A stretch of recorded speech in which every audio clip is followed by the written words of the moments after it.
Hello everyone, welcome to another video for the History Valley channel. In this video, we're going to be discussing the Ralph Ellis debate.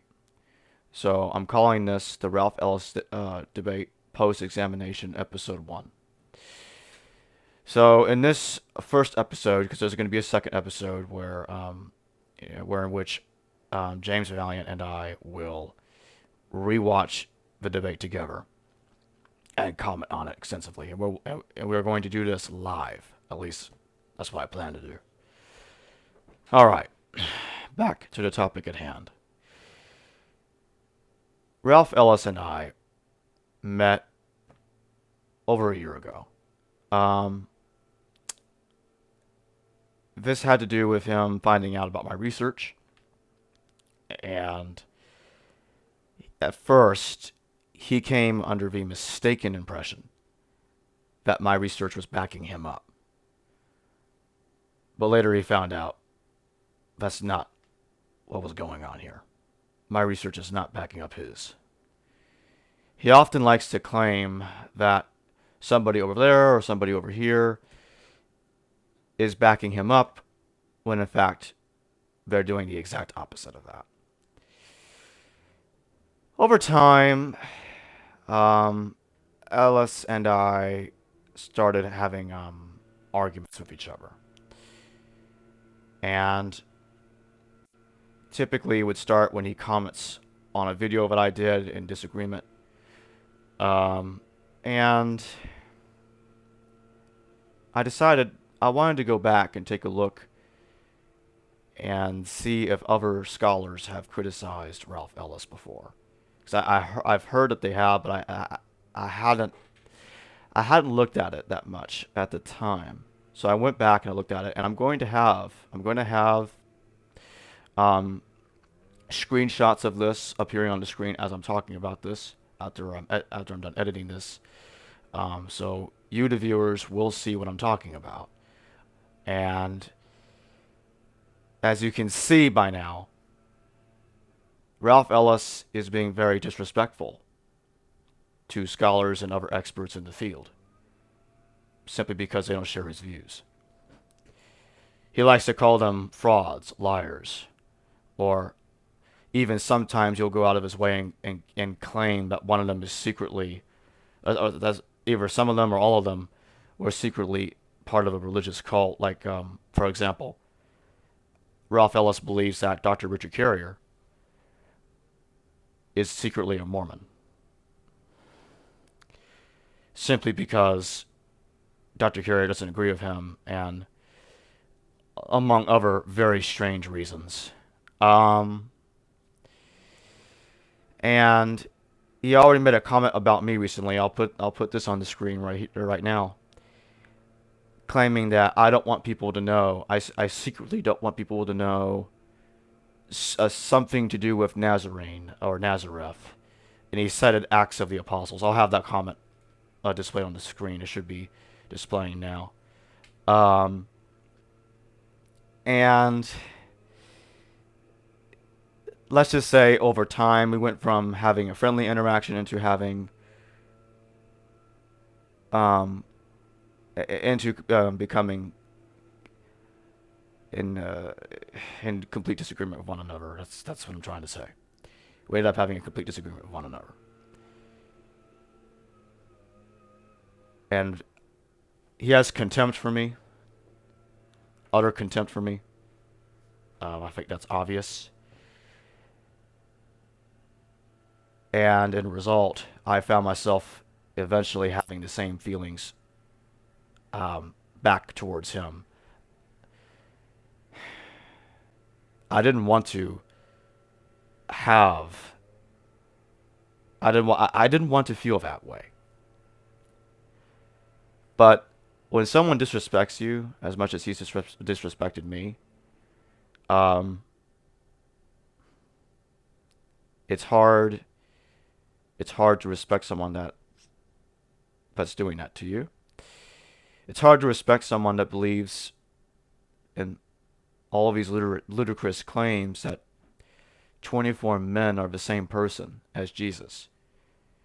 I'll have the entire list on the screen right now of how many people he thinks are the same person as Jesus, but I can't remember. It's ridiculous. The idea that he espouses that Jesus is the great grandson of Julius Caesar and Cleopatra. I'll just say this. No historian ever, ever will come to an agreement with him that Julius Caesar and Cleopatra VII had another child, much less would they come to conclude that Theomusa Aurania was that lost child, even if they did have one. Hypothetically speaking, and I'm not even trying to say it's possible, just so I'm clear. And much less that Theomusa Aurania, the alleged lost child of Julius Caesar and Cleopatra VII, is the grandmother of Jesus. That's just nonsense. Scholars would never, ever agree to such a thing.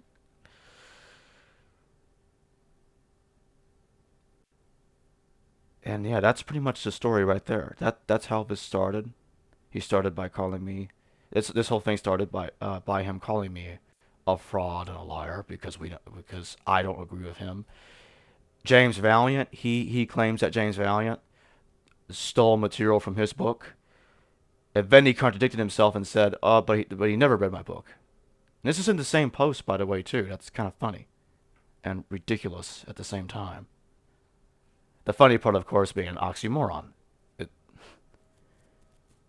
whatever.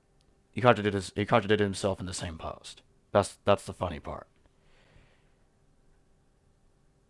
And so, what all of you are about to see here is extreme, harsh criticism of Ralph Ellis. And the harshness is well deserved. It's well deserved. Because Ralph Ellis criticized scholars like Daniel McClellan, Tom Verani, Dr. Carrier, of course, mentioned that earlier, Bart Ehrman, and I'll have all of this will be on the screen as I'm talking about it. All of this will be displayed in the audacity that he has to say these things about these people is beyond me. Is beyond me. So I wanted to create this introduction. It's kind of long. I know it's long. It had to be long. There really was just no other choice but to make this introduction. I want all of you to understand what led up to this very moment, because the video that all of you are about to see is simply a reaction towards Ellis' unprofessionalism and his utter disrespect for history itself. So I hope all of you understand that. And I hope all of you will find understanding and realize that there is no plausible, that there is no coming out of this as saying anything that he said about the historical Jesus is plausible, because it's not plausible. All right. Enjoy the show. Hello, everyone. Welcome to another video for the History Valley YouTube channel. I am Jacob Berman, and I am joined again by James Valliant and Christopher Lawson. How are both of you doing? Real well. Wow, thank you. Cool. Okay. So today we're going to be discussing the Ralph Ellis debate. This is going to be the post-examination part 1. In the next part, Valliant and I will look at the video and discuss it in the second part directly. All right. So like basically we're going to rewatch it in the second part, him and I. Okay.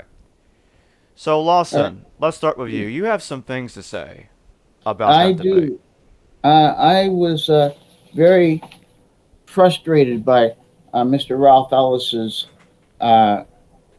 utilization of certain terms, and he used them willy-nilly as if they applied just about anywhere. The one that really bothered me was his use of the term Nazarene, because he's supposed to know better by now. If he's a serious researcher, then when he gets informed about something, should use that information to modify what he's saying. If he's still saying the same old thing after it's already being pointed out to be an error, then I say that's not a researcher. That's a man selling books like a con man. Yeah, so I'm not going to be kind to Ralph Ellis today. I think he's a con artist, a faker, a phony. He's not a researcher. He's a seller, a marketeer,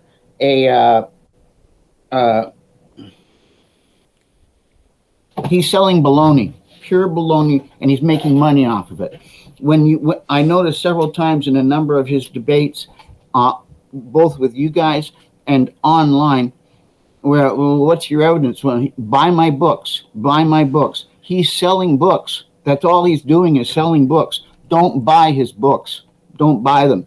That's a waste of money. I'm telling everybody, if you buy Ralph Ellis's books, you've wasted your money. There, now, Ralph Ellis, that's my opinion. You can't sue me for my opinion. My opinion is well founded. And as far as I'm concerned, you're a fraud. And I say that because you have not changed what you said after I've already corrected you. If an instructor in school tells you to fix something and then you don't, and you put the same answer on the final exam, you get an F, and I give you an F for your books. Let's get specific here. There is a scholarly debate, and the scholarly debate did open up about meaning of Nazarene as it's used in early Christian texts. Right. And Ralph Ellis was saying that here's what I don't like is specific statements. When he said that Nazirite and Nazorene have the same root, that's a lie. That's a plain lie. And he knows it's a lie because he's already been told this. I told him myself. So I know that he knows it. I know that he's lying, and I know that he knows better. And if you're telling a lie when you know better, you're a con artist. I'm sorry, you're a fraud if you're doing that. If someone tells me I'm saying something that's wrong, I'm going to stop saying it.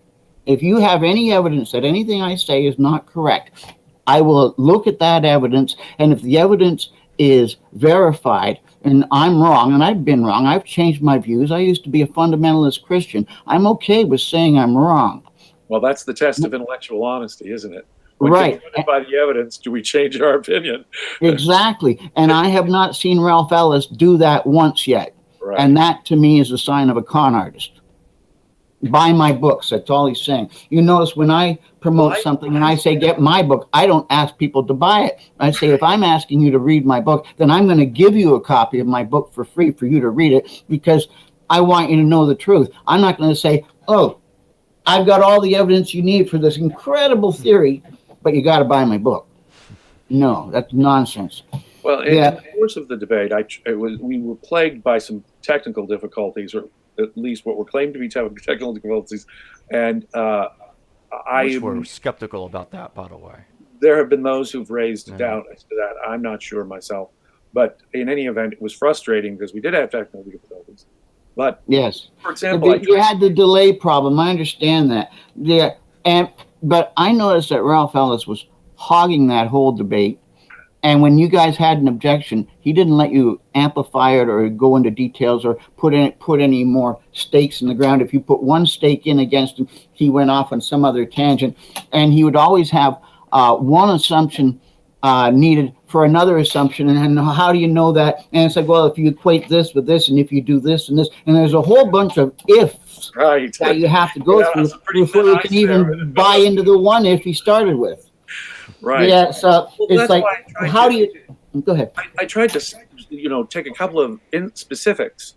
For example, he hypothesizes the existence of other children of Julius Caesar and Cleopatra. Now, there's a famous, clear example where's your evidence? And if there were others, then why didn't Plutarch tell us about them like he told us about Caesarion? Why didn't Suetonius? And then he goes, well, if this Why does- Cleopatra equals that Cleopatra, and it's another if, and with so many Cleopatras, that's ridiculous. Exactly. and- And why doesn't the source for his Cleopatra tell us, hey, this is the daughter or granddaughter of the divine Julius? Right. It would be a relevant thing to say. And if you look at ossuary names, in order to determine frequency of names in Judea in the first century, that's a good way of doing it, because ossuaries were only used between about 1 AD through about 70 CE. I'll say CE instead of AD here. But yeah, so it's the right time period. If you look at the Jewish ossuary names, you'll find that the name Yeshua is a very, very common name. Yes, he claims that it's an unusual name, and that therefore nearly all the Jesuses and Josephus, and I tried to pin him down. It's clearly two different figures from history that Josephus is talking about, this Jesus of Gamala and this Jesus of Horus guy. Yes. And why do you believe they're the same person? And why are we always using the Greco-Romanized version of it, Jesus? Anyways, that's Jesus is the Greek way. It's Joshua. We're talking about Jews here. The Jews weren't going around saying Jesus. They were saying Joshua. And that's one of the things that ticks off Robert Eisman all the time. I don't blame him. We're always giving the Greco-Romanized form. And this is another problem I have with Mr. Ellis. Mr. Ellis is trying to talk about messianic figures.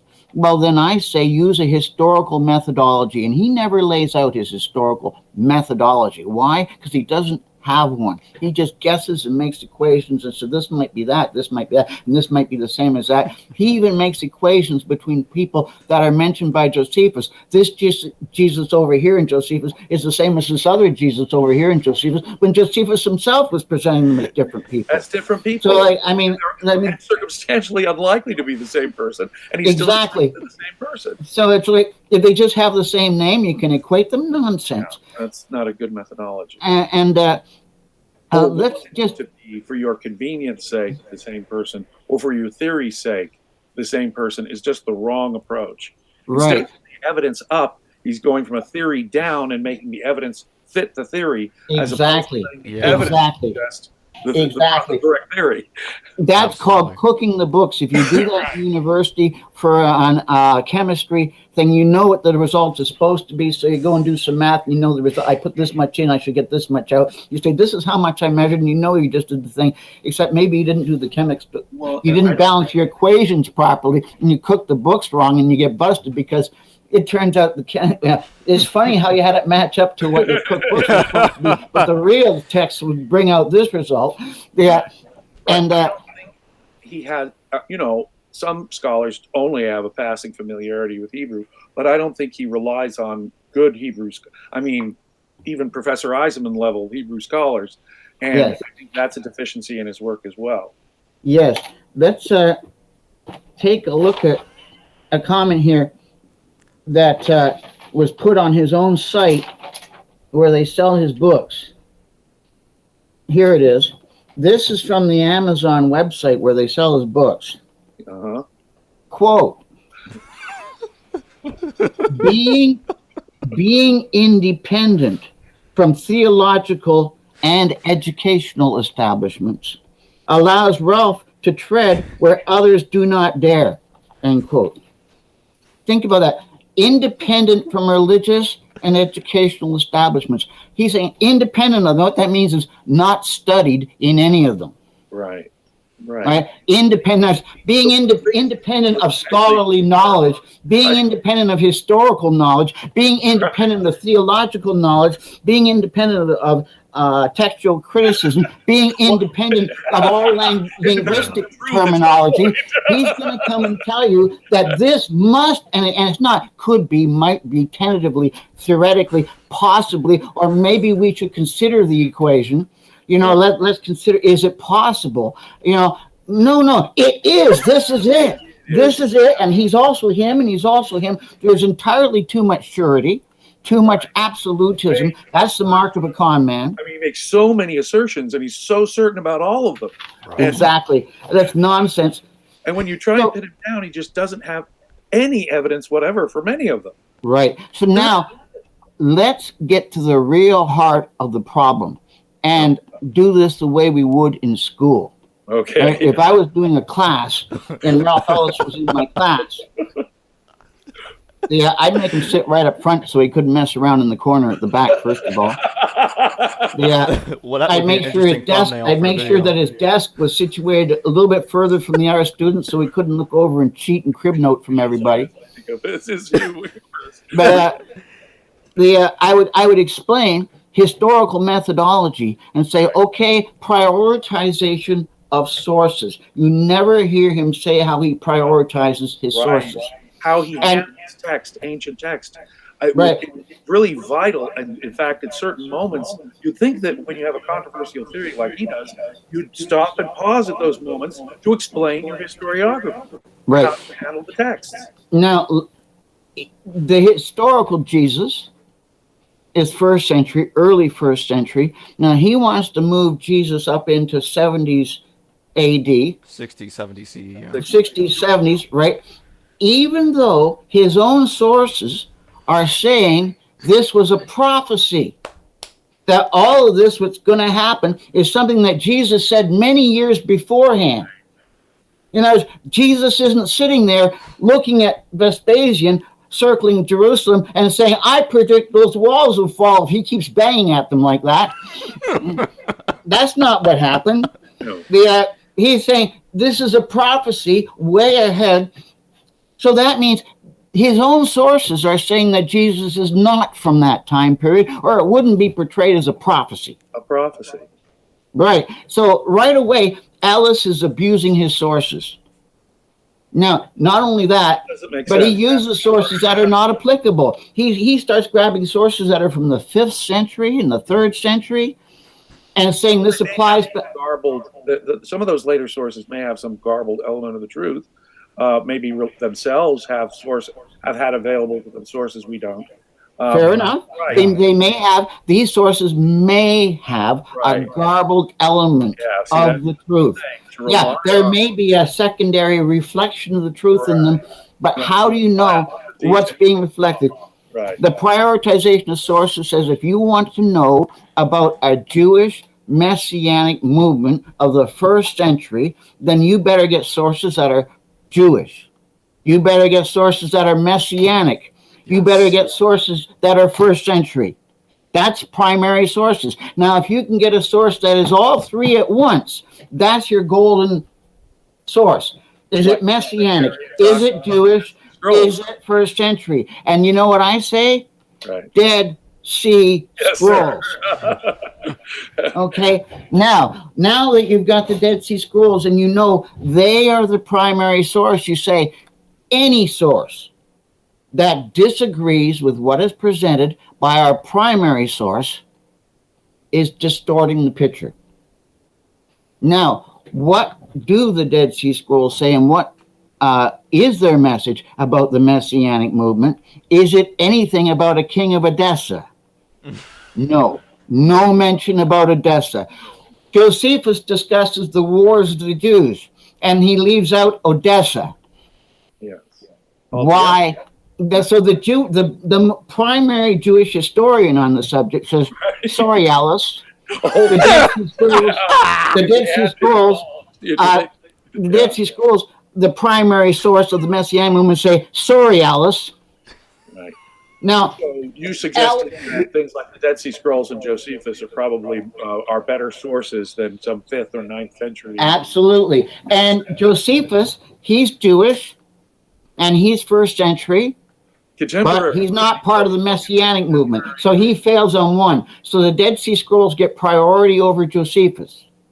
So where Josephus and the Dead Sea Scrolls disagree, you know Josephus is fudging the resistance movement story.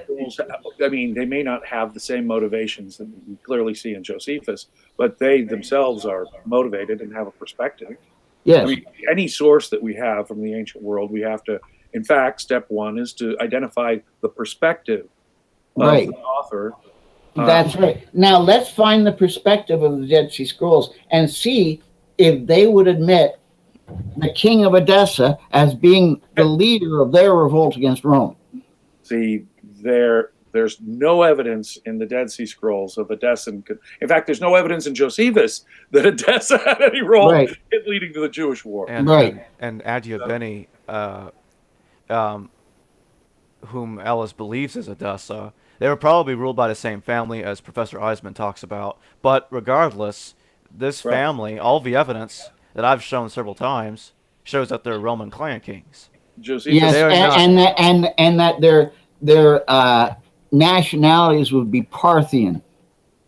That They're that certainly that, not. that that's they've been Yeah, so, they're and converted. they may have converted to Judaism, Right. but they Their weren't name born Jews. Seleucid, Parthian. They come from that Yeah, region, and that's probably more their ethnic origin than Jewish. yeah. I mean, Exactly. we're even told that the father of Azates the first and the Bereshit Rabbah was called Ptolemy. Mm, So, there you go. yeah. I Well, there mean, was tremendous So that's already Seleucid. yeah, towards the end of the Hellenistic period, the Ptolemies of Egypt and the Seleucids had a tremendous intermarriage. And Right. so yeah. the first century BC Seleucids and Ptolemies are all first cousins of one another.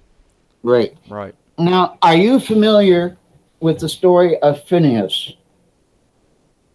The Old Testament story of Phineas. Most people aren't, so don't be ashamed if you're not. It's one of those obscure stories in the Old Testament. And the viewers on this video really ought to understand it, because there is a theme in the Dead Sea Scroll community called the zeal of Phineas. Phineas.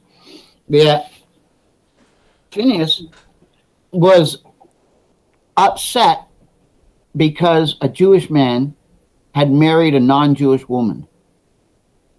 And it was a proper legal marriage. They wasn't like they weren't allowed to marry because of age or things like that, or anything that be scandalous. It was merely a matter of the ethnic differences that upset Phinehas. The fact that he was a Jew and he was marrying a non-Jew. So this married couple were consummating their marriage, and Phinehas snuck into their tent while they were mating and speared through her back right into Phinehas, speared them together and made a shish kebab out of the two of them.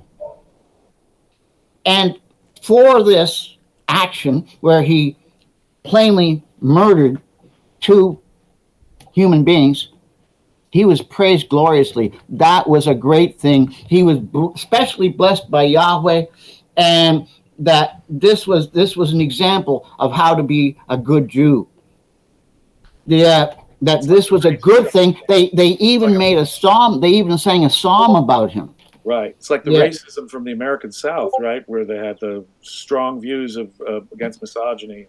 There'd be gay people who might murder you if you married the wrong race or something. Right. A black and a white in the American South in the pre-Civil War days.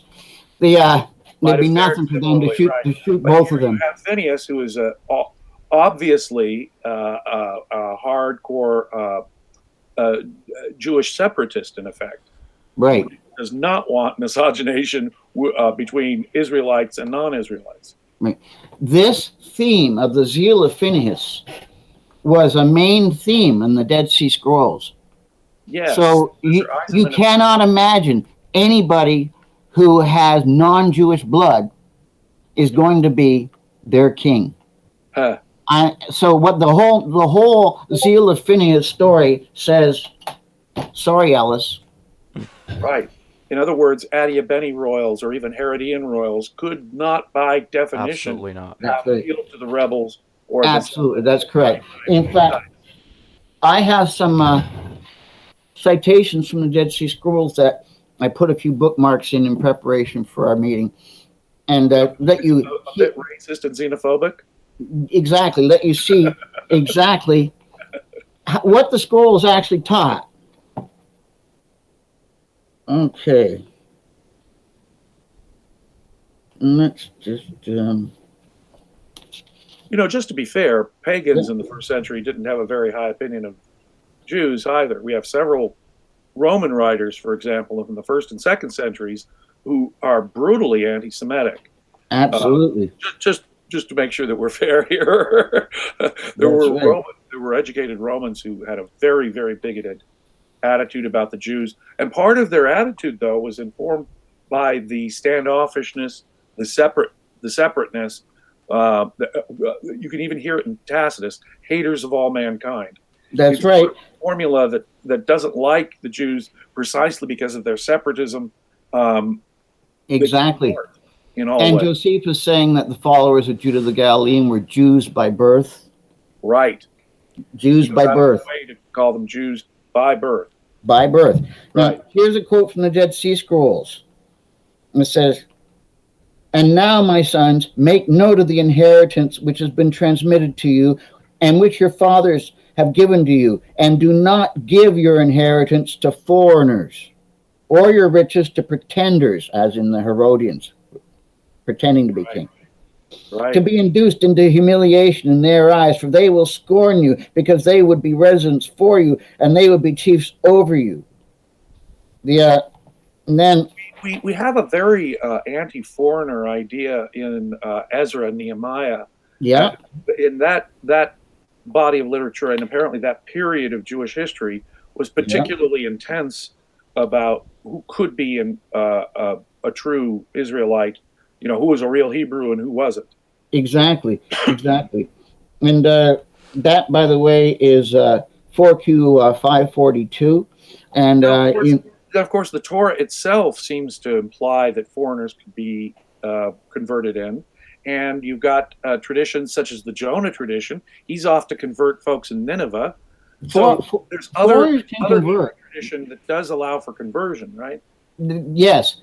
And the foreigner never attains the same status as someone who's Jewish born, and never can become their king. Wow, that's a big one. To become a high priest or a king, one who has certain intense ethnic requirements. Exactly, you couldn't be high priest or king. The same thing here. Do not abandon your inheritance to the nations, or your lot to the sons of foreigners. And that's from 4Q 525. It's repeated throughout the text, all over the place. Genealogy is so critical in Hebrew texts. And that focus on it seems to be reflected even in Matthew and Luke trying to give Jesus a royal Hebrew genealogy. That's right. And you were asking about treasures in heaven comment before. Yes, sir. Appears to be at Beni, and then appears to show up in the mouth of Jesus in the Gospels. Right. Well, he talks about the those who come in and take the possessions of the region and of the province and steal everything there is in them. So if powerful kings come and a great people and an army of horsemen and many chariots with them, and they take the possessions of the region and of the province and steal everything there is in them, they cannot steal the treasure of wisdom. You see, now there you go. That tells you the context the Dead Sea Scrolls had, the treasure of wisdom. And from the provinces, and they steal everything there is in them, they cannot steal the treasure of wisdom. That is fascinating. Yes, and so this is the Jewish idea. The Jewish proverbs are called wisdom literature. Right. So the personification in later Jewish literature of wisdom herself, and when that's in Greek, she's just called Sophia. Right. So here's Ellis is saying, this is all linking to Adiabene and to Izates and Monobazus, and it's not at all. It comes out of the Jewish background. The treasures they're talking about is the treasures of wisdom and the wisdom literature of the Jews, and the teaching of the teacher of righteousness is their secret sectarian wisdom. So it doesn't fit. Jacob and I were both talking about this point, and it is an interesting point. The Herods and the Adiabenes are obviously working for the Romans. They obviously could not be legitimate kings for the hardcore rebel nationalists. No. That doesn't make much sense. No. On the other hand, they would be interested being converts. Why did they convert at all? Obviously, to appease they were kings over a Jewish population. And if there wasn't a large Jewish population in Adiabene, I suspect there wouldn't have been a conversion of their kings. But, why do kings do anything? It's usually to consolidate their control. Yeah. So what we could almost expect to see is the Herods and the Adiabene royals sort of reaching out to these different popular movements, trying to fit in with these popular movements, Right. their popularity at least, to the extent they can, maybe co-opt them and redirect them in a more peaceful way. Right. It's an example of politics and religion trying to combine there. And one using the other as a puppet, both using the other. But the religious people tried to put strings on the political leaders and use them as puppets, and the political leaders tried to put strings in the priesthood and use them as puppets. So both ways, they were both trying to use each other. One thinks of the relationship between the Baptist and Herod Antipas, as the legend comes down to us about them, right? That the Herods actually are Herod the Great. We also have stories from Josephus about, as if they really are interested in what these religious figures have to say. Right. And speaking of John the Baptist, it reminds me of another flaw in Ellis's theory. He's saying John the Baptist is a priest after Egyptian style of religion. The nonsense. All of the trappings for John the Baptist are a remake of Elijah. It's all Jewish. It's Jewish. So, it's all Jewish idea. Jewish. Yeah. And in fact, he's embodying a certain, John the Baptist reminds one, not directly, because there are some differences between the way Philo and Josephus describe Essenes, but he seems to be an Essene type, like Banus, Josephus' own teacher in his autobiography, one of these wilderness characters who eats only what grows in nature and so forth, has probably taken some kind of Nazirite oath. Yeah, and the Banus thing, that's another thing that's hilarious to me. People who tout Josephus' connection to Banus as being a good connection to him and the rebels that's faulty in that, okay. Josephus was connected to the rebels. We know from the Jotapata cave experience. He was definitely siding with the rebels. He began with the rebels, and then he became a traitor and switched over to the Romans. That's frustrating when he's saying he's working for the Romans. Okay, maybe secretly he's working for the Romans all along. But that was nonsense. The debate saying that as the leader of Jotapata, he was working for the high priesthood. Yeah, that's ridiculous. But let's get back to the Banus thing. Banus is out there in the wilderness, living on whatever he can. Sounds very much like John the Baptist and his diet, okay? If you were in the Qumran community going through your period of initiation and you failed, for example, you fell asleep when they were having one of their lectures. The penalty for falling asleep when they have one of their lectures is to have your rations cut for 2 months, to half rations. So for 2 months, you fall asleep again, your rations are cut in half again. Ooh. You fall asleep a third time, and remember, you're not getting any extra food to eat. You're now kicked out of the group, and you swore an oath that you would not eat any of these other foods and things that other people have. You're living the sectarian life, but without their support now. You're now in the Qumran wilderness without the Qumran sect backing you. That was a death penalty. That was their form of a death penalty. So Banus was suffering the Essene death penalty when Josephus comes across him. He's not a sectarian in good standing. What do you think of the Baptist? John the Baptist is a literary figure. So, well, he is mentioned by Josephus as a yes, I agree that. But you said John the Baptist. That's the New Testament name for him. That's true. Okay. Yeah. So, John the Baptist is a New Testament literary figure. Now, he may have had a historical basis. The Dead Sea Scroll community had an alternative king ready to replace the Roman appointee, and they had an alternative high priest. Now, it's entirely possible that John the Baptist was the replacement high priest. He's a priestly figure for the group. So the Dead Sea Scroll community, they had the Messiah of Aaron and the Messiah of David. The Messiah of David would have been the Jesus figure, in my opinion, and the Messiah of Aaron would have been the John the Baptist figure. It may well be that John the Baptist is to be equated with the Zodiac figure who was paired with Judah the Galilean in the founding of this sect. Right. And that would make sense because John the Baptist does seem to be a preceding generation to Jesus who only overlaps him, and then Jesus carries on. It's the end of John's career when you get the beginning of Jesus' career. It's just absolutely fascinating. Zodiac is the name of David's high priest. Right.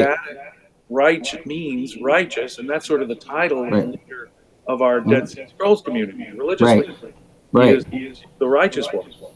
And he, apparently from the founding of the group, they're called the righteous one.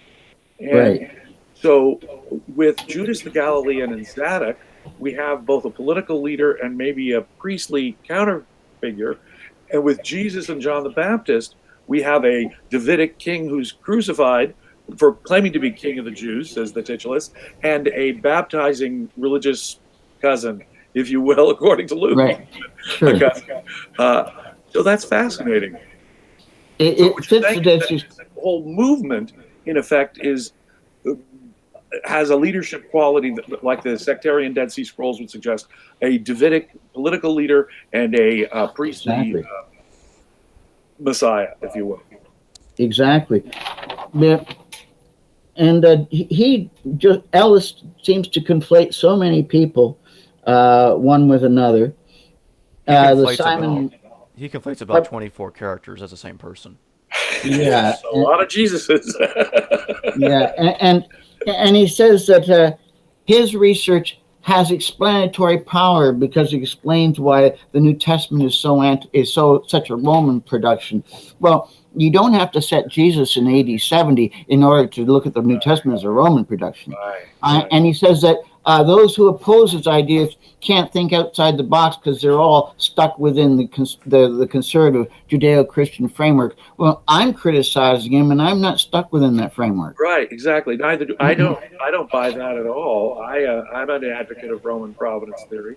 I'm a big fan of Professor Eisenman and your work. Yeah, I don't. So it's not as though I'm accepting the tradition either. So. Exactly. So Jesus as a rebel and as a king, that does make sense. So I'm going to give Ralph Ellis some credit. Yeah, you heard me. I'll give him some credit. Okay. Yeah, and I got to be fair. The idea that Jesus was a claimant to be the king is consistent with a lot of the pieces of the evidence. Not an Odyssean king, mind you, and not a king AD 70. Right. Now, Ellis says, it's hard to miss even in the letters of Paul, but certainly in the Gospels, a Davidic king is being outlined. Right, a Davidic king is being outlined all the way through. And the application of a lot of the Psalms of David to Jesus were Psalms about the Davidic king. Right. The royal entry into Jerusalem, the royal entry. Royal. What does that mean? Royal. Oh, king. Okay. Right. So he's the king. And what did they say? Hosanna to the Son of David. Royal title. And how did David, of course, is the famous conqueror of Jerusalem, and he's the one who they famously brought the Ark of the Covenant into Jerusalem and so forth. Sure. And then you've got Jeremiah. It's prophesied that the Messiah shall come to you riding on a donkey. And so Jesus didn't have to show up in Jerusalem that way. No, that was a staged event. Now, if he's staging the event, he's going along with the theme. Now, he's promoting it himself. He's buying into it himself. The idea of the birth stories, that there were signs in the heavens, that there were foreign dignitaries, that there were prophecies. All these things say a king being born. The idea, the star imagery, that's all the Messianic king. Numbers 6, where the star story comes from. By this time, the star was associated with Messiah in Hebrew tradition. Absolutely. Not only in the literature, but we see it. We actually see it iconographically.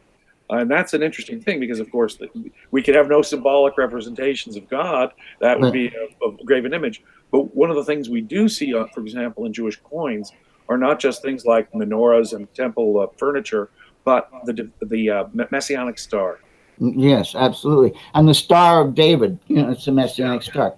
And then the trial of Jesus, Mark only has like 15 verses to cover the entire trial, but within those 15 verses, it says King of the Jews 6 times.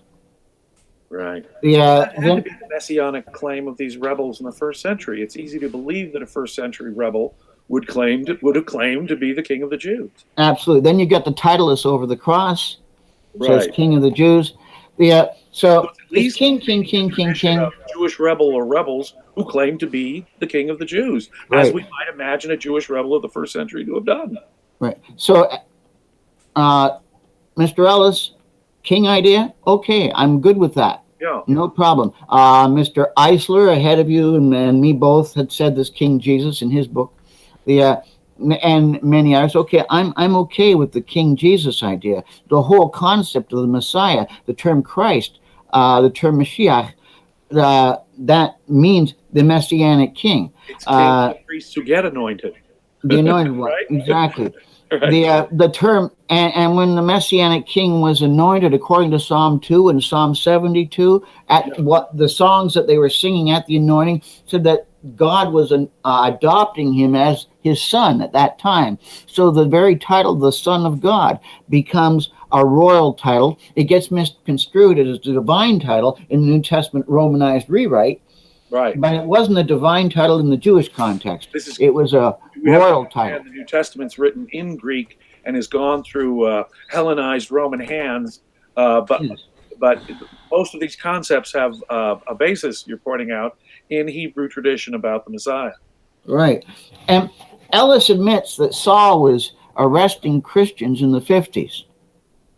Now, that right away says that you cannot equate Saul or Paul with Josephus, who was born in 37 CE. It says in the life of Josephus. Jacob and I wanted to really pin him down on the equation of Josephus and Paul.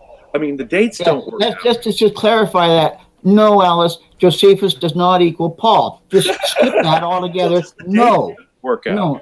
Yeah. Josephus said he was born, that his mother gave birth to him in the first year of the reign of Gaius Caesar, and that is 37 CE. 37. So that's nailed down. Paul had to be dead by the 50s, according to S.G.F. Brandon, so that his Pauline corpus could rot to pieces while the Jamesian church took control of the churches in Asia Minor. And then when James died in 62, and then the whole sect got put down by 70 CE, that allowed the Pauline churches in Asia Minor to gather up the scraps of the Pauline corpus and put them back together again. That's why we find 2 Corinthians is made out of 3 separate pieces of Pauline literature from different time periods. They don't even all completely match with each other. So the 2 Corinthians, if not other Pauline epistles, are actually condensations of multiple letters. If the shipwreck. Exactly. Right. Now, none of that would have happened if Paul was Josephus. Josephus lived right past 100 CE. If the shipwreck. Josephus was still writing in 99 CE. Yeah, well, Josephus is obviously still working in the 90s. How could he be the same guy who's starting his literary activity in the 40s? The shipwreck. Exactly. Paul's shipwreck. I just wanted to say real quick. Paul's shipwreck in 2 Corinthians and the shipwreck in Acts, it would put his death at the latest on 62, but no earlier, but definitely no later than that. Either way, how can Paul be Josephus if he's running away from Aretas on around 36 CE? Yes. A year before Josephus even born. Exactly. Yes. I would associated with events back in the 40s, as that suggests. Josephus is a child at the time, a little small child at the time. Exactly. Now, I would suggest that S.G.F. Brandon, who suggests that Paul was dead by 55 CE, that Brandon would probably admit modification could be used if he knew of Weissensmann's research. He might push Paul up to the early 60s before he was gone. But Paul was not in a position to keep control of the churches in Asia Minor during that time period because he was in prison. He's out of the loop. So James had free reign in Asia Minor for the Pauline corpus to go into oblivion for a little while. Yeah. And obviously something like the James movement is going to be shattered by the Jewish war. These Torah Orthodox Jewish separatist nationalists, they're the losers. In fact, it's Paul's funky offshoot that finally gets a chance to breathe but only after the Jewish War. Exactly. And then Ellis says, well, the evidence that Jesus was later on was, look at how he was able to be so precise about his descriptions of the fall of Jerusalem. Well, like with most prophecies, that just means that the prophecy was written after the event in the form of and the point I want to get to is that Jesus didn't do that. The New Testament Jesus did that. The New Testament Jesus is not a person; it's a literary figure. We can't. In fact, he gets the logic backwards. I know that Mark 13 was written after 70 because Jesus' prophecy is so detailed. It doesn't tell me that Jesus was a really good prophet. It tells me that Mark 13 was composed after the event. And then he says that the Rome wanted to keep Jesus in the 60s and 70s, keep him separate from Judea and keep him isolated like a prisoner, like other people were kept prisoners, and put him in Britain in this Chester. Where does he get the idea specifically that Josephus and all these other Jewish aristocrats are exiled to England? Oh, yeah, and this fort in Chester, I guess he talks about. There may be actually, and he cites the Zodiac sign, but a mere Zodiac sign or even a use of that doesn't prove that Josephus was exiled. He blows himself out of the water with that Zodiac sign anyways. Because the Zodiac sign, which he's making a comparable to the 4th century site in Israel that has one, Hammat. We know that there were Zodiac signs in Roman era. Yeah, he claims that Hammat Tabura Zodiac is 1st century. But he calls these. He says, who at this time period was revering the Zodiac signs, and he says, oh, the Nazarenes, and I'm pulling my hair out. What the Nazarenes? Who at this time, remember, this is a fortress, Chester, in England. So ask who at this time in England was dealing with the Zodiac thing. That's not Nazarenes in England, and neither is the Zodiac thing in Israel.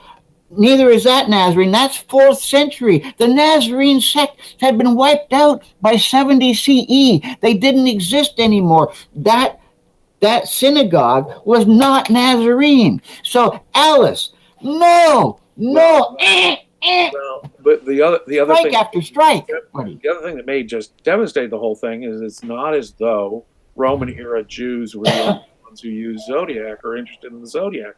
The Zodiac, in fact, was not originated by Jews at all. It was a Parthian import itself, so that the Zodiac in that form was used by many other groups other than Jews. Finding a Zodiac sign in Britain doesn't even yet tell us it's Jewish, much less Nazarene. No kidding. And are you familiar with the problem with the standards that happened in Jerusalem when they put these standard up on the gate of Jerusalem, and then all the people gathered at Agrippa's palace and said, "You got to take that down." And they said, "Look, guys, either you get lost, or we're just going to leave it there. We're going to cut your throats." And these guys all just put their hands behind their backs and lifted up their heads and said, "Go ahead, because you're going to have to cut our throats, and then you're going to have to cut the throats of everybody else who's with us, because we would rather die than see this happen." The Roman standards be here. Exactly. Right. Remember that whole thing? Yes. That's how extreme they were about having images. Right. Now, those same images. Caligula, they would almost took them to war.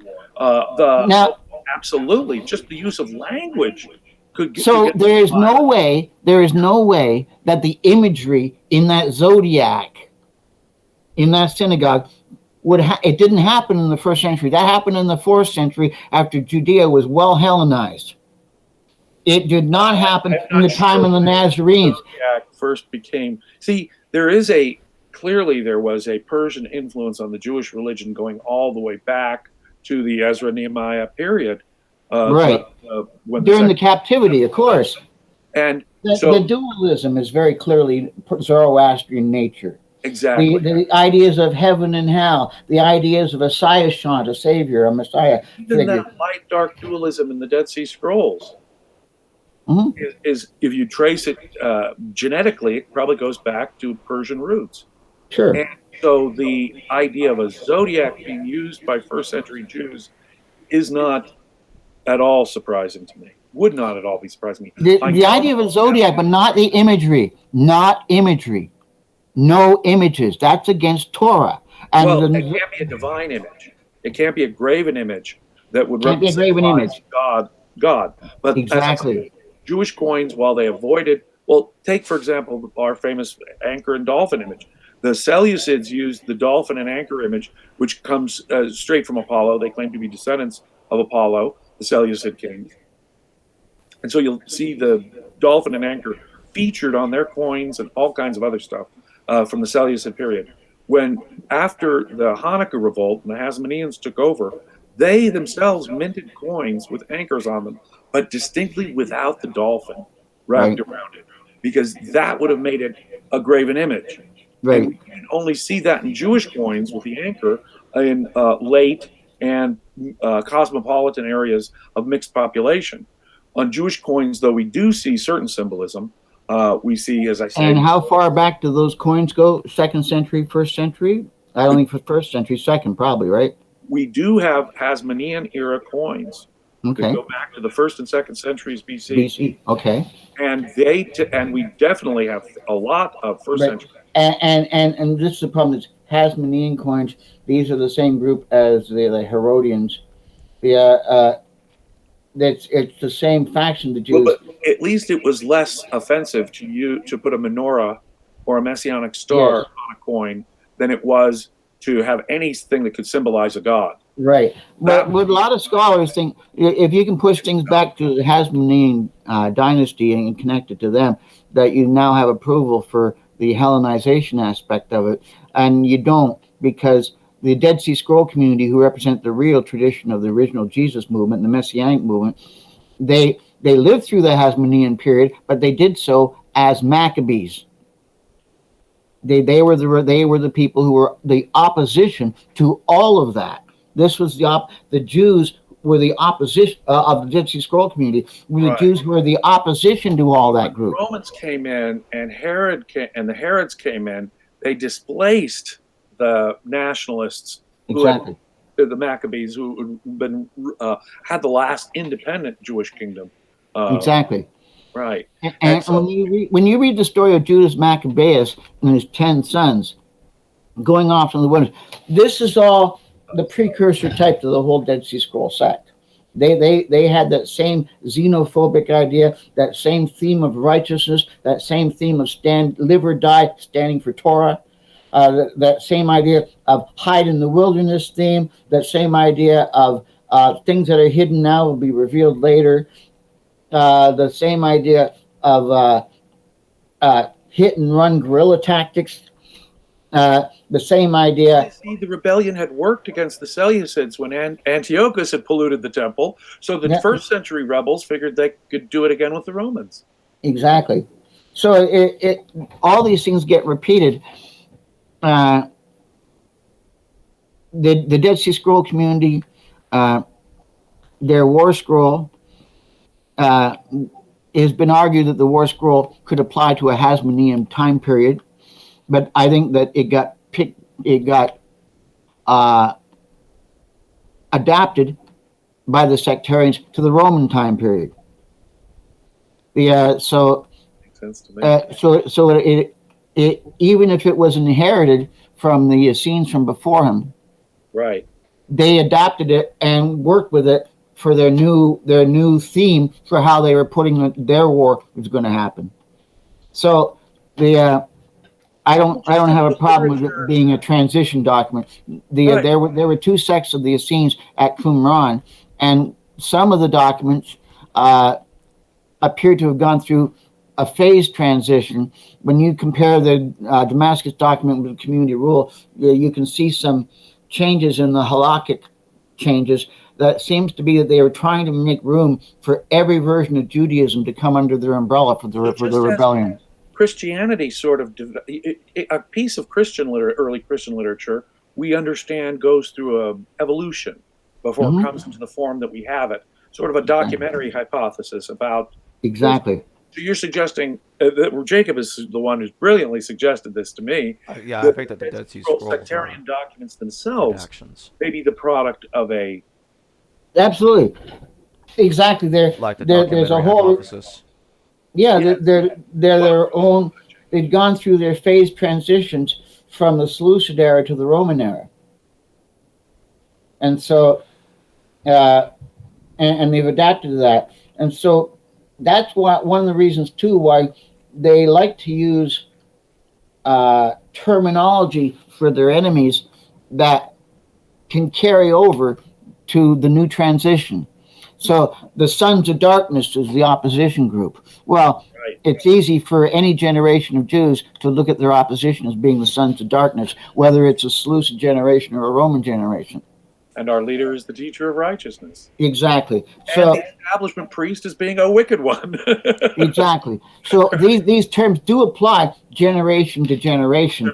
And they intend that because the Jewish idea was if the Messiah didn't come in our generation, then, it must be the next generation. Right. We just have to wait. So that only makes sense. And it's the same theme of the Messiah idea. Yeah. So that's ironically helps Mr. Ellis a little bit to say that these things are repeated. But that doesn't mean that each of these generations are the same. No, they are not. They're not the same people. He thinks that I'm gonna show all the names that he thinks are the same person. He thinks that Izates, Monobas II, Jesus of Gamala, Jesus son of Gamaliel, Jesus son of Ananias, Justice of Tiberius, Jesus son of Shaphat, Jesus son of Saphias, Bar Kamza, Balaam, Zadok, Elisha, Basilides, the unnamed crucified man that Josephus took down, has survived the crucifixion on 70. Mara Bar Serapon's unnamed king of the Jews, King Menuvus VI of Edessa, Yeshu ben Panvira, Yeshu ben Pentira, Yeshu ben Stada, Yeshu ben Sitada, King Arthur, and King Pelus are the same person. Well, you may as well throw in King Arthur, right? Mm-hmm. Well, that's a lot of people for Jesus to have been. Yeah. Yes. Now, I was noticing someone in the comments on one of Ellis's videos had said, well, the Egyptian. I forgot about the Egyptian. Okay. Continue. That's right. The pictures on the coins that Ellis is so fond of presenting, he's saying that this is actually a picture of Jesus. This is an equivalent. And someone objects, well, then why does he have a beard when Jews were clean shaven? And Ellis's objection, our answer to this in the comment section was, well, because he was a Nazarene and therefore he didn't have his hair cut. And that was Ellis equating Nazarene with Nazirite again. Nazirite again. And that's not the same. Let's just be sure, let our viewers understand this. They are two different concepts, right? I'm going to write the two roots in Hebrew here so that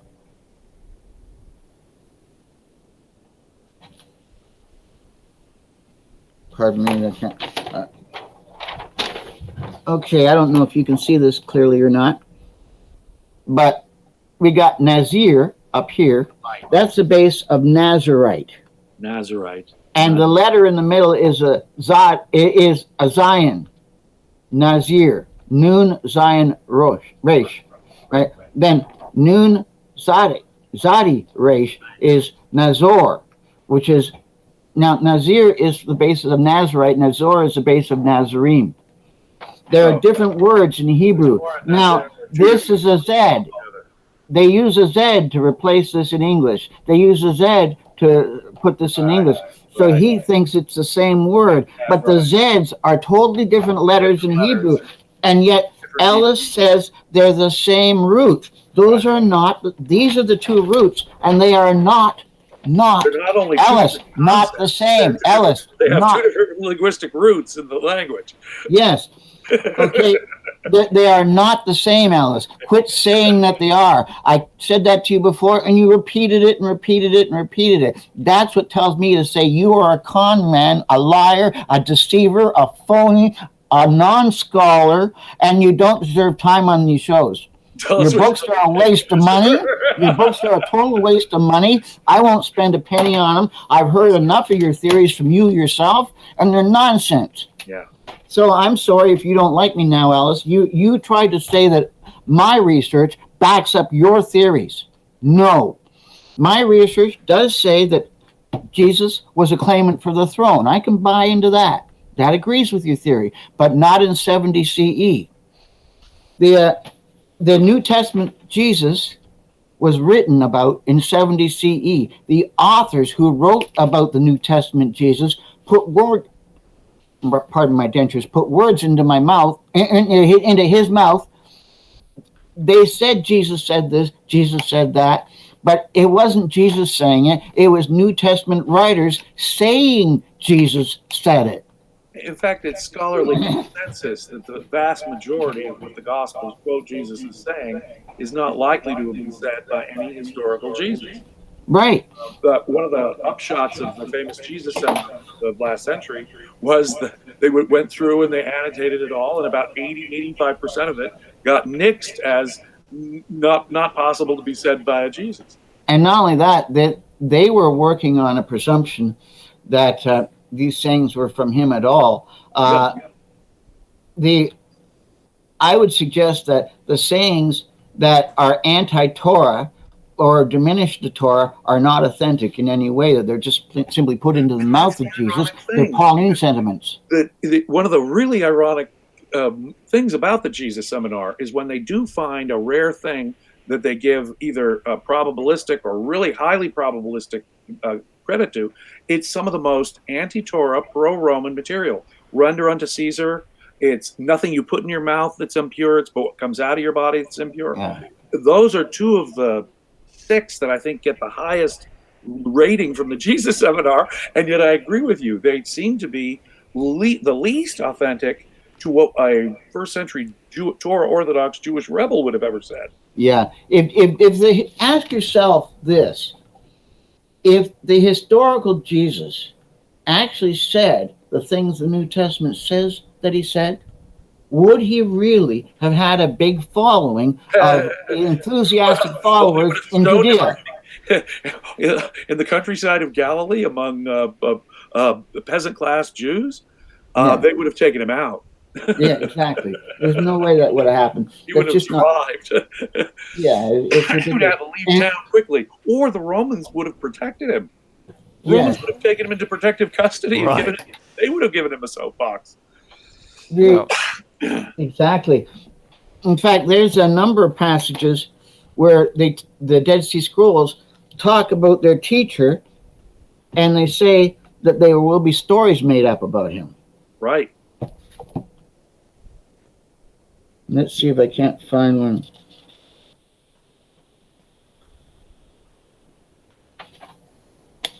How are we doing on time, Jacob? Okay. We're 58 minutes and 54 seconds in. Okay, well, you know what? Then let's just not have me search through all that stuff. Let's just go through the last few objections to Zealous Ellis and see if we can't get him. Anyways, prioritization of sources. Jesus is a rebel. I agree with Ellis on that. Jesus is a king. I agree with that. It doesn't have to be that Jesus lived in the time of the destruction of Jerusalem, though. It just has to be that the people who are writing about Jesus lived in that time period. And that's all that's required for the person in the story to have the information. Who wrote down what Jesus prayed in Gethsemane while all the disciples slept? Right. Well, there were no witnesses to the trial with Pilate. There were no, so much of it is either religiously or mystically hatched, like the Transfiguration with the desert, or it's fulfilling some kind of clear theological agenda. Exactly. And there's much of it, there's no clear source given. So who was there to know what Jesus said? The dialogue between Satan and Jesus is maybe my favorite. But did Jesus download this to Peter later? Right. And then Josephus talks about his friend who was taken down from the cross.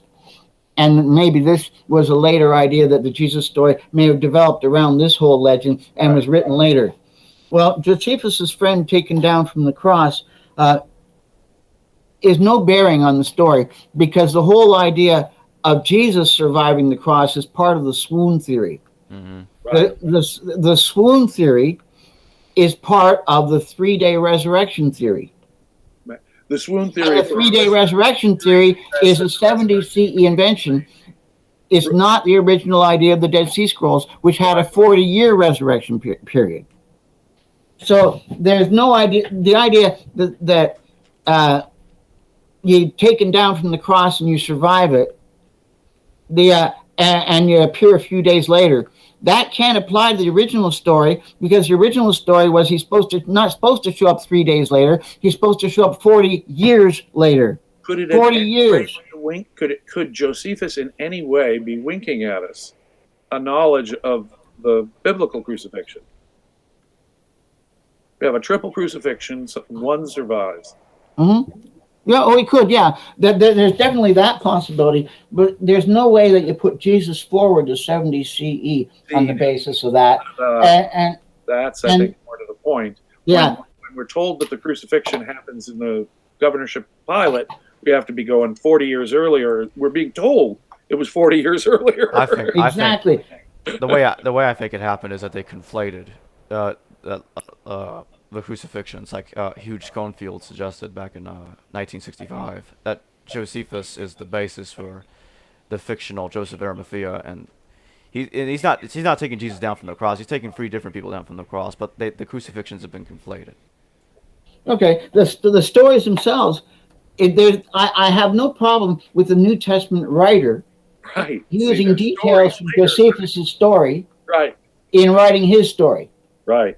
But that doesn't make Jesus, the historical Jesus, go forward to that time period. I totally agree. Yeah. And there are no sources that do that. And it doesn't make sense. On the base of it too. Yeah. Right. So the Dead Sea Scrolls are very clear about that 40-year time period. The commentaries, the Pesherim, the Dead Sea Scrolls, are written after this righteous teacher died, but before he's supposed to resurrect. They expect him to resurrect 40 years later. That tells you they're within that time frame. They're written after his death, but before his resurrection. So you would date it to the 60s. Mm-hmm. What's that? So you date it to the 60s. Yes. In fact, for itself. You may look at the Habakkuk commentary as being late 60s. So it's got, because it's dealing with the history of James. I think Robert Eisenman has done a tremendous favor to the scholastic community in his James the Just and the Habakkuk Pesher. That's a serious scholastic contribution that has been woefully neglected, and I find it completely persuasive. So do I. And that puts that commentary very late in the record. Circumstantial argument that at least some of the sectarian documents, I mean, the people who placed the Dead Sea Scrolls in the caves around 70 were the rebels. Yes. With their documents. And everything is that substantially makes sense that at least some of these sectarian documents are the documents of the rebels themselves. And Hosea Pesher tells us that the reign of the high priest has come to an end, which parallels the last high priest of Jerusalem, Phinehas ben Samuel, in 70 CE. Mm-hmm. So this makes sense. I think that Mr. Ellis needs to go and get that education that he's been too independent of. He needs to read a couple of books, maybe.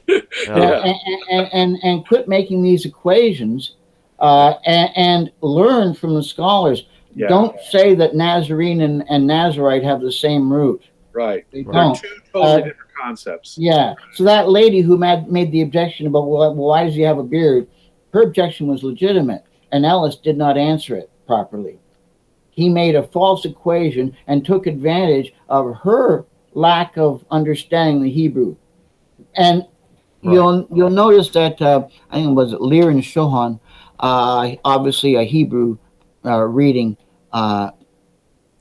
viewer of that Yeah. had made a commentary as well, and he put in some of the Hebrew equivalents, agreeing with what I was saying, that these are different roots. And he was saying, yes, this is one of the hardest things for a non-Hebrew reading person to understand, that just because it has the same, it looks so similar in English, doesn't mean the letters are the same in the Exactly. Hebrew. You see an N and a Z in the way it's translated into Roman letters, and so it must be Yeah, connected. I've had Lee Run on the show once.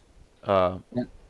Yeah, his understanding of Hebrew is excellent, and he just like you understand Hebrew, he really, you and him both destroy Interpret this. you and him both you and him both destroy Ralph Ellis pretty well there at that point. He doesn't stand a chance.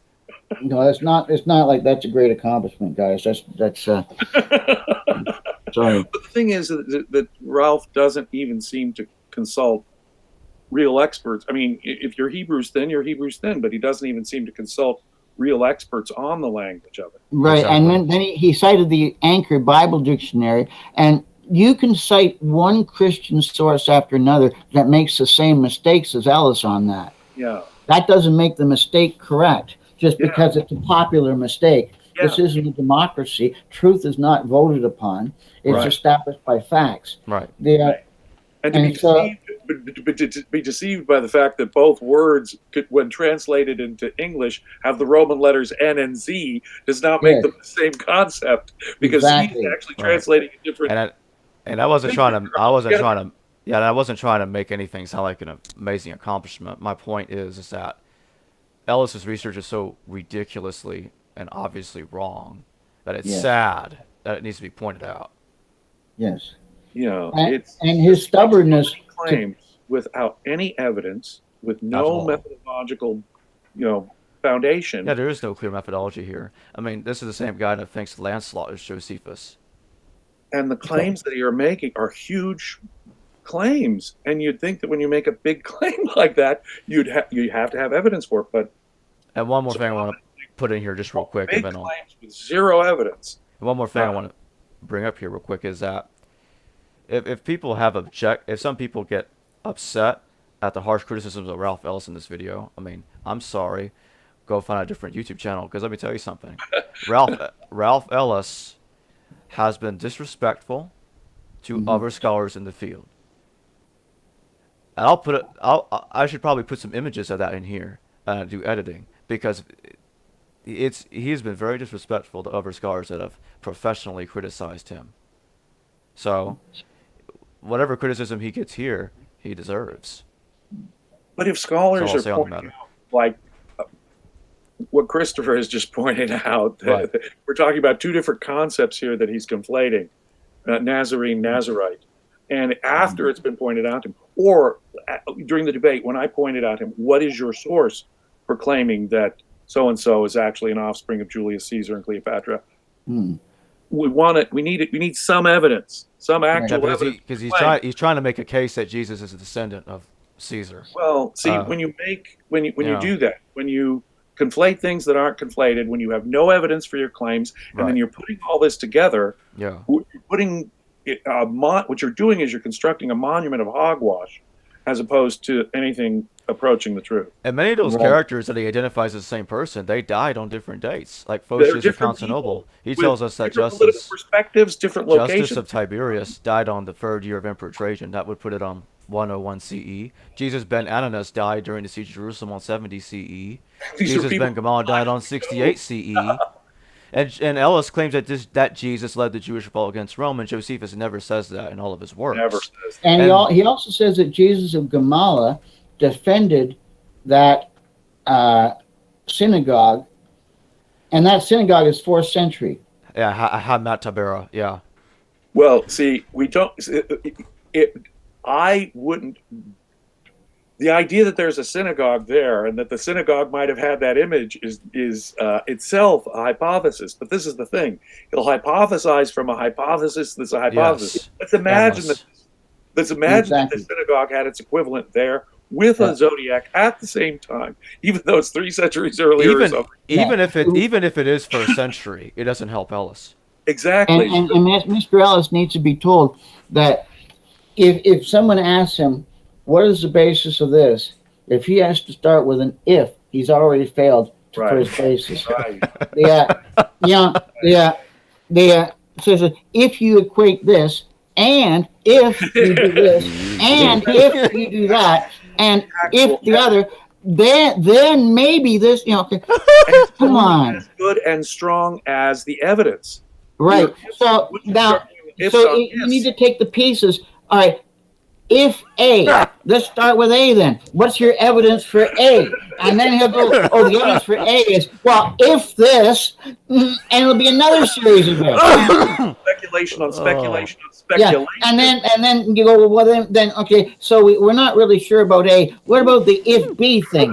And the if B thing will be, well, the if B thing is if that. Right. And every one of these has a string of sub-ifs. Right. And you can build a sort of consistent castle in the sky that has absolutely no connection to reality. And if I could breathe in space, and if I could fly like Superman, and if I wanted to start a dairy farm, I could make the moon into green cheese. Right. But series from gossamer connections without any grounding in evidence, actual evidence. Exactly. So just stop the chain of ifs. Right at the beginning, so you've got an if already, then just admit it. You don't have a foundation for that one. That's shaky. It's no better. Our arguments can be no better or stronger than the actual evidence that we have for it. Right. And so I want him to point out to me the ancient text, or at least what's argued to be an ancient text, or the archaeological evidence or something that gives us an indication that this is true.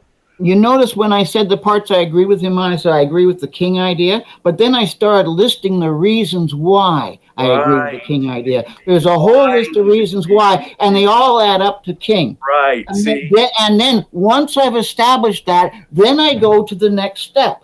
Of course, first century Jewish rebels were nationalist claimants to the Davidic title. So first century Jewish rebel would be a claimant Davidic king. Right. That makes good sense.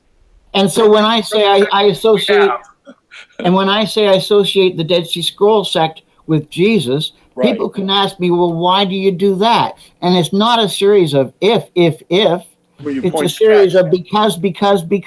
Right. Exactly. It's because they had a sacred meal of bread and wine, especially at Pentecost. It's because they had a just teacher, a teacher of righteousness. It's because they called their teacher Son of God. It's because their teacher was put to death, possibly by crucifixion. I don't seriously argued after Eisenman's work that the Dead Sea Scrolls do not have ideological and linguistic similarities to early Christianity. Exactly. So if I just go through this in a hurry, I'll just say one of the teachers died on the Day of Atonement. The teacher's main enemy was a wicked priest. They had a 12-man council and a 3-man inner circle. They opposed Sadducees and Pharisees. They opposed Herod. They practiced baptism by immersion. They used New Testament parables. They spoke of the Holy Spirit. They believed in the resurrection of the saints. They expected their righteous teacher to resurrect. They shared all things in common. They intended to fulfill all the law and the prophets. They expected the Messiah to conquer the world in glory. And the list goes on and on and on and on. So you see what I'm saying is I'm not making this, pulling it out of a hat. I'm saying, whoever wrote the original Pauline corpus, this Paul guy, he's infiltrated an Essene movement. Right. There's no question. And whoever the later literature is mythologizing Jesus to be is based on this Essene tradition that Paul infiltrated. Exactly. There's little doubt in my mind. So here's a quote from one of the Dead Sea Scrolls. And this tells us what the Dead Sea Scrolls expected to happen. It said, "He will make atonement for all the children of his generation. They will speak many words against him. There will be many lies. They will invent stories about him. He will overthrow his evil generation, and there will be great wrath when he arises. There will be lying." In other words, even there, the DSS community is aware their Messiah is being lied about. Mm-hmm. The Dead Sea Scrolls predicted Ralph Ellis. I was just waiting for you to do the signature there. And I think we can end it there. Obviously, it's the there are appalling Christians and there are other rival movements that they could Yeah, be talking That was good. about. That was really Yeah, I'll good. make stories up about them. There will be lying. So it's There all will be lying predicted. though about us. You're fulfilling the prophecies, Ellis. That's funny. Anyways, I think that's a good note to It is end our video on. What do you think? Yeah, I think so too. That was Demonstrated really it was good. oracular. That was really good. Excellent. Excellent. All right, everyone. Thanks for watching. Yeah. Don't forget to like. Don't forget to subscribe. And if you wish to support the channel, check the Patreon, and you can select the different tiers that are there. Thank you for watching. I'll see all you And later. that was 5Q541. 5Q541. I'm sorry. 4Q541. There you go. All right. 4Q541. Thanks that for I that. cited from. Okay. Good night, everybody. All right. Bye. Bye-bye. Hello, viewers. Thank you for watching another video from the History Valley YouTube channel. If you enjoyed the video, please consider subscribing to the channel and also sharing this video with your friends. And if you wish to financially support this channel, please consider donating on Patreon or on PayPal. Thank you.